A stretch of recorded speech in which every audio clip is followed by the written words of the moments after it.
So Mike, let's start with life before your accident. What was it like? What were you like? I was the kid who had everything he ever wanted. I had a beautiful girlfriend, an acoustic guitar I'd always find myself playing, and the dream job I was set to begin just 3 weeks away. Growing up, due to standardized tests I never quite excelled at, I was often placed in remedial classes. So I worked my ass off throughout my career as a student to eventually be hired as an educator. It was the ultimate full circle experience for me. I was set to become the health and physical education teacher at my old middle school, and it was my dream come true. So what exactly were you doing at the cabin that weekend? We were celebrating. I was there with my friends.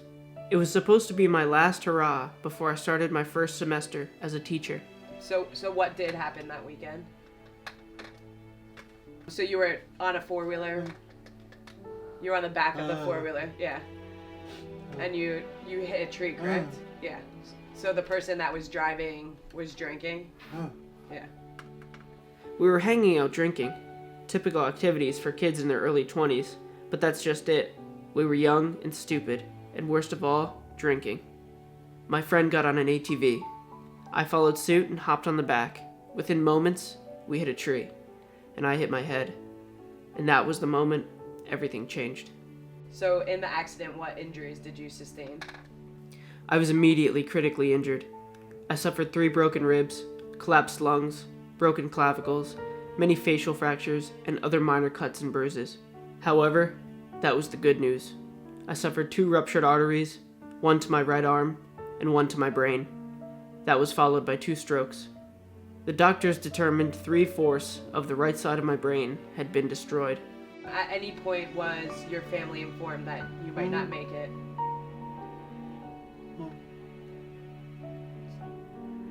They were really upset. Nobody was sure I would survive, and even if I did, the doctors braced my family on the reality that I'd most likely never be able to walk or talk again, to eat my own food, or even to recount most of my memories. I would be a shell of the person I once was. So what happened when you finally woke up? Utter confusion would be a gross understatement. I woke up with no memory of what had happened, and I couldn't figure out for the life of me why I was alone in a dark hospital room. I couldn't remember a thing. I'd even forgotten I had a girlfriend at the time. So what came next? I was forced to live in a rehab hospital for the following 8 months. At that point, it had been over a year since I even saw my home. So how did you feel? What's going through your head after all this? Honestly, I wanted to kill myself. I contemplated suicide many times. I would just cry and cry and cry. I just wanted to go home. I wanted to be myself again. I wanted to go back in time. I was unable to walk or use my left hand. They kept me in a net bed with my hands taped because I would try to rip out my breathing tube and end it all. So what about now? What about today? What is life like? What is life like for you today? Work out? To this day, I can no longer speak. And what I miss most is the structure of a daily routine of being surrounded by people and able to socialize. Suddenly, mundane topics like the weather seemed so exciting to me. After I was released from the hospital, I underwent intense therapy. As a former wrestler, and a good one at that, I repeatedly pushed the envelope. I've always had a remarkable work ethic and fought as much as I could to make progress. The therapist seemed unaccustomed to having a patient as stubborn as I was to get better. But nothing worked. My injuries are too beyond the scope of the therapists or technology anyone could provide. So now, I wait for a miracle. What is it like for you, having your mind telling you that you can do things, but your body no longer can? It's incredibly frustrating, but at this point in my life, I've learned to love my mind and my life, and the second chance I was given to live it. Rather than succumb to the darker thoughts, I embrace the adversity and try to write as much as I can.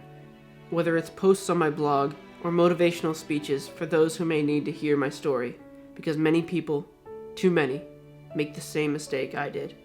So you are a motivational speaker? Can you expand on that? Yes. I've even given a commencement speech. My goal is to reach as many people as I can, to tell them of my cautionary tale in an effort to deter as many people as possible from making the same stupid decision that I did. Please give Mike and Rich your undivided attention. Believe me, you will want to hear their story. Mike and Rich.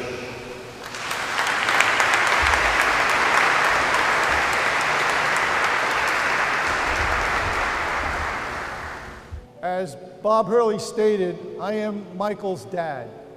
The reason I'm speaking is because Michael cannot speak. He lost his ability to speak in a near-fatal accident in 2008.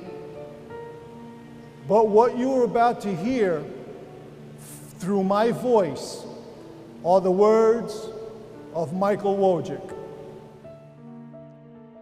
You should never drink and drive.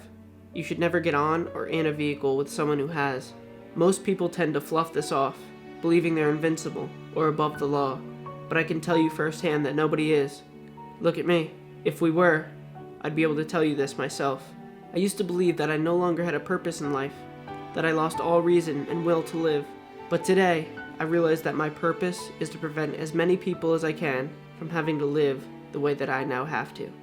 My motto today is simply, think before you act. And it's what I tell everyone I get the chance to. So for those of you that would like to buy one of Mike's Think Before You Act bracelet, please reach out to us at forthehaters@gmail.com. They're $5 each, and then he also does a deal for 5 for $20. So yeah, if you want one, please reach out to us, and we'll make sure that we get you guys the information. So during your motivational speeches, what is some of the things that you talk about? What is advice that you give to people during your talk? I tell them that when we can control what happens to us, to use your better judgment. Don't feel peer pressured or adventurous, because it could very well mean the end of your life. And when we can't control what happens to us, we can control how we react to it. We are constantly faced with decisions, and those decisions will shape our destiny. There is no guaranteed formula for success, but if you use your mind and take the appropriate action, you can and will live a fulfilling life, even if it's not the one you imagined you'd live.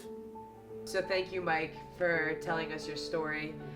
We really hope that we can spread your message of think before you act.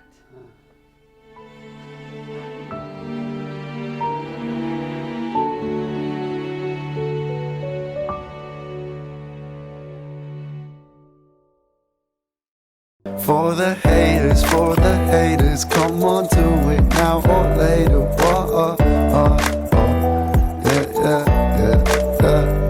It don't matter what your name is, share your story, we'll be waiting. Go.